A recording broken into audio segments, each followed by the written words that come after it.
El estrangulador de Boston. Cuando oímos ese nombre, a todos se nos viene a la cabeza una imagen muy concreta, ¿verdad? La de un asesino en serie, uno solo, un tipo brillante y terrorífico que tuvo en jaque a toda una ciudad. Es casi una leyenda. Pero, como pasa siempre con las leyendas, a veces la historia que nos cuentan no es exactamente la historia que ocurrió. Hoy vamos a hacer precisamente eso. Vamos a coger el bisturí, por así decirlo, y vamos a separar los hechos, lo que se pudo demostrar, de la enorme bola de nieve que fue el mito. Vamos a analizar uno de los casos más famosos de la historia criminal para ver qué hay de verdad en la historia de Albert DeSalvo. Para entender bien de qué estamos hablando, tenemos que viajar en el tiempo. Vámonos a Boston, a principios de los años 60. Era una ciudad que estaba cambiando, dejando atrás la posguerra. Pero bajo esa apariencia de normalidad empezó a crecer algo oscuro, un miedo que se metía hasta los huesos. De repente, una serie de asesinatos terribles empezaron a sucederse. Y no eran crímenes cualquiera, no eran atracos que salían mal, ni peleas callejeras. Eran algo mucho más personal. Y por eso mismo, mucho más aterrador. Porque el asesino no entraba a la fuerza, no rompía una ventana. El asesino llamaba a la puerta y sus víctimas le dejaban pasar. El terror se había colado en el sitio más seguro que uno tiene, su propia casa. 13. Ese es el número oficial, la cifra que quedó grabada a fuego en la historia de la ciudad. 13 mujeres, de edades muy dispares, desde los 19 hasta los 85 años. Todas ellas, según la versión oficial, víctimas de un único hombre. 13 vidas completamente distintas, con sus rutinas, sus familias, todas terminadas de golpe dentro de sus propios apartamentos. La magnitud de la tragedia fue tal que la policía y la fiscalía estaban sencillamente desbordadas. Un detective de la época llegó a decir que la presión era asfixiante. Y es que cada nuevo crimen era un nuevo fracaso para ellos, y una vuelta de tuerca más al pánico que se vivía en las calles. Y en mitad de todo ese caos, de ese miedo y esa sensación de que nadie estaba a salvo, de repente aparece un nombre que parece ser la solución a todo: Albert DeSalvo. Y lo más desconcertante era su perfil: un hombre de familia, casado, con hijos, un veterano del ejército, vamos, el vecino perfecto que te podrías encontrar en el rellano. Pues fue este hombre, precisamente, el que confesó ser el monstruo que toda la ciudad estaba buscando. Y su confesión, llena de detalles, pareció la pieza que faltaba para resolver el puzzle.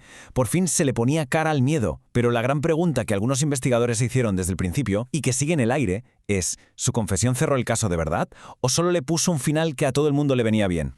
Muy bien, vamos a meternos de lleno en la primera parte de esta historia. Para entender lo complejo que es este caso, hay que entender primero cómo era el ambiente.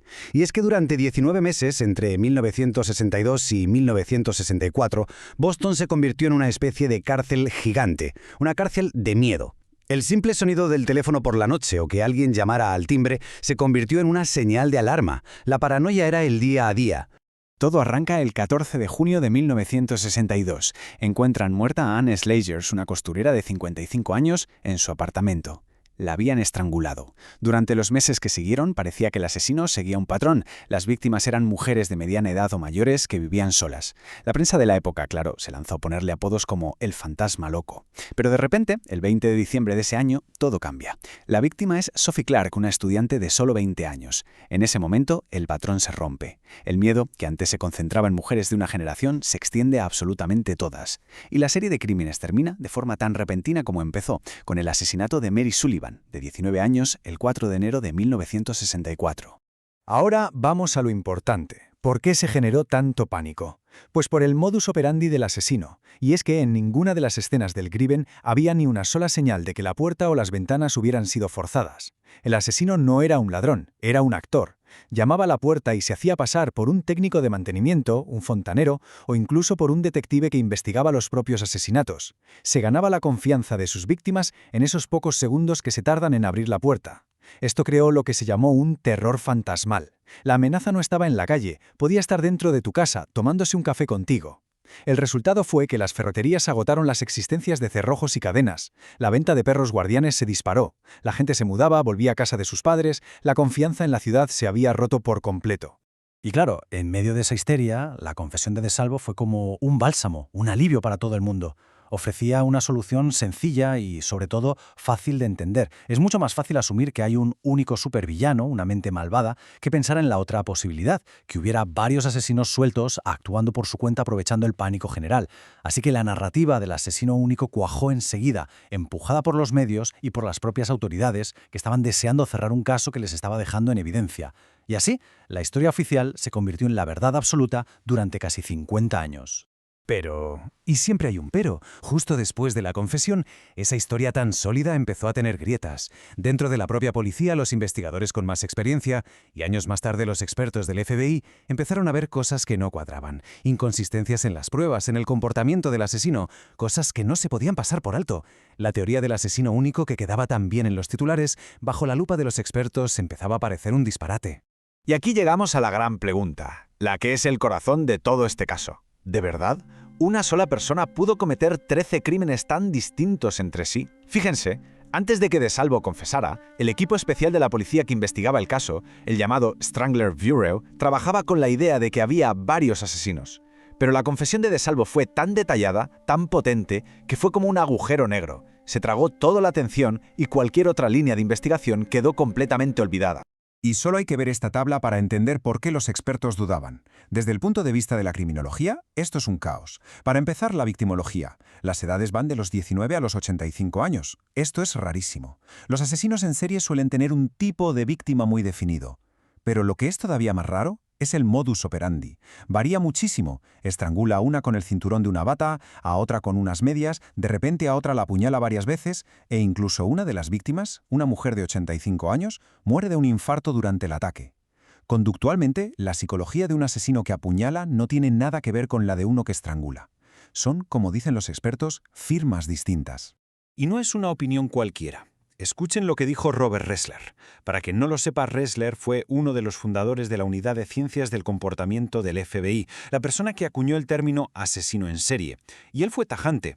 Dijo que era inconcebible desde un punto de vista del comportamiento que una sola persona fuera responsable de todos esos crímenes. Para él y para muchos otros, las pruebas apuntaban a varios asesinos, quizás delincuentes que se aprovecharon del pánico y de la fama del estrangulador para cometer sus propios crímenes sabiendo que se los cargarían a él. Vale, entonces la pregunta es obvia. Si las pruebas y el comportamiento del asesino no cuadraban, ¿por qué todo el mundo aceptó la confesión de Albert De Salvo tan rápido? Pues para entenderlo hay que analizar no solo lo que dijo, sino quién lo dijo y sobre todo en qué circunstancias lo dijo. Porque aquello no fue un arrebato de culpabilidad, no, fue una negociación en toda regla. Es que esto no fue De Salvo derrumbándose en una sala de interrogatorios. Para nada. Esto fue, para que nos entendamos, un negocio. De Salvo ya estaba en la cárcel por otras agresiones sexuales, el caso del hombre de verde. Y allí le empezó a contar la historia a su compañero de celda, un tal George Nassar, que también era un asesino. Nassar, que de tonto no tenía un pelo, vio la oportunidad y llamó a su abogado, el famoso F. Lee Bailey. Y Bailey montó una estrategia increíble.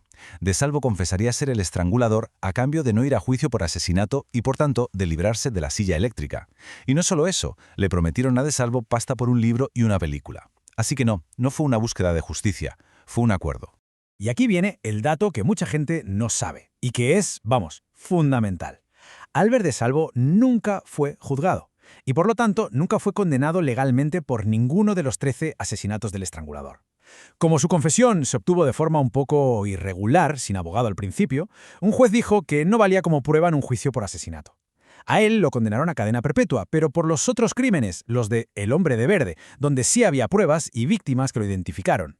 Para los 13 asesinatos del estrangulador no había ni una sola prueba física contra él. Ni una huella, ni un pelo, nada. Lo único que tenían era su palabra, su confesión. Y esa confesión, el único pilar que lo sostenía todo, estaba llena de agujeros. De Salvo cometió errores de bulto. Por ejemplo, dijo que había estrangulado a Beverly Simons cuando a la mujer la habían apuñalado salvajemente. Y lo más sospechoso de todo es que muchos de sus errores coincidían con errores que se habían publicado en los periódicos. Esto hizo pensar a muchos que en realidad se había montado la historia leyendo la prensa, no por recuerdos propios. De hecho, el sobrino de la última víctima, Mary Sullivan, se pasó años demostrando que los detalles que De Salvo dio sobre el asesinato de su tía no coincidían para nada con lo que decía la autopsia. El caso se quedó así, en el limbo, durante décadas. La historia oficial decía una cosa, pero la falta de pruebas decía otra. Para colmo, Albert De Salvo fue asesinado en la cárcel en 1973, justo después de, supuestamente, haberse retractado de su confesión. Parecía que la verdad se la había llevado a la tumba. Pero casi 50 años después de los crímenes, cuando ya nadie se lo esperaba, la ciencia apareció para dar una respuesta. Pasaron 49 años, casi medio siglo desde el asesinato de Mary Sullivan hasta 2013. Pensemos en las familias de las víctimas, viviendo toda su vida con esa duda. La muerte de De Salvo pareció el punto y final, la última puerta cerrada. Pero, Y esto es increíble. Los técnicos del laboratorio de 1964 habían guardado con un cuidado exquisito las pruebas biológicas de la escena del crimen de Mary Sullivan. Estaban esperando una tecnología que en su época era pura ciencia ficción. Y la clave de todo, la única prueba física real en todo este embrollo, estaba en una muestra de fluido seminal que encontraron en el cuerpo de Mary Sullivan y en una manta. Durante décadas, esa prueba estuvo en un cajón, en un almacén, sin poder decir nada. Pero en el siglo XXI, con las nuevas técnicas de análisis de ADN, esa muestra silenciosa se convirtió de repente en la pista más importante de toda la investigación. La tecnología que lo cambió todo se llama análisis de ADN del cromosoma Y o YSTR. Para explicarlo de forma sencilla, esta técnica permite seguir el rastro genético por la línea paterna de una familia. Y aquí la policía hizo una jugada maestra. Siguieron a un sobrino de Albert DeSalvo y cogieron una botella de agua que tiró a la basura. Analizaron el ADN de la botella y ¡bingo! Coincidía familiarmente con el ADN de la escena del crimen de 1964. Con esa prueba en la mano, por fin consiguieron la orden para hacer lo que faltaba, exhumar el cuerpo de Albert DeSalvo. Y el resultado del análisis final fue, sencillamente, demoledor. El ADN que sacaron de un hueso de DeSalvo era idéntico al ADN de la muestra encontrada en la escena del crimen de Mary Sullivan. La probabilidad de que esa muestra fuera de otro hombre era de una entre 220.000 millones. Vamos, que a efectos prácticos era una certeza absoluta. Por primera vez en 49 años había una prueba física, irrefutable. Por fin, una respuesta. Una prueba sólida. Albert DeSalvo era un asesino. No había duda. Pero, lejos de cerrar el caso del estrangulador de Boston para siempre, esta prueba lo que hizo fue abrir un montón de preguntas nuevas. Demolió por completo la historia sencilla que todo el mundo se había creído. Y nos dejó un legado mucho más complicado y, la verdad, mucho más inquietante. A ver, vamos a poner las cartas sobre la mesa. ¿Qué sabemos seguro? Que Albert DeSalvo violó y asesinó a Mary Sullivan. Punto. Eso es un hecho científico. Confirma que una parte de su confesión era verdad y que, desde luego, era un asesino. ¿Pero qué pasa con las otras 12 mujeres? La prueba de ADN lo relaciona con un solo crimen de los 13. Y esto es crucial. Desde un punto de vista forense, esto significa que los otros 12 asesinatos del estrangulador de Boston siguen técnicamente sin resolverse. Y así volvemos al principio, a la pregunta del millón. La ciencia ha demostrado que el hombre, Albert DeSalvo, era un asesino real. Pero, ¿y el mito? ¿Fue DeSalvo ese genio del mal que lo hizo todo, como él mismo confesó? ¿O fue solo un asesino más de varios que actuaron en la misma época, quizá imitando al original? Es muy posible, y muy inquietante, que el estrangulador de Boston no fuera una persona, sino un fenómeno, una mezcla de miedo, prensa sensacionalista y violencia. Y la verdad más terrible es que quizá nunca hubo un solo estrangulador, sino varios. Y eso significa que a día de hoy todavía hay 12 asesinatos sin resolver.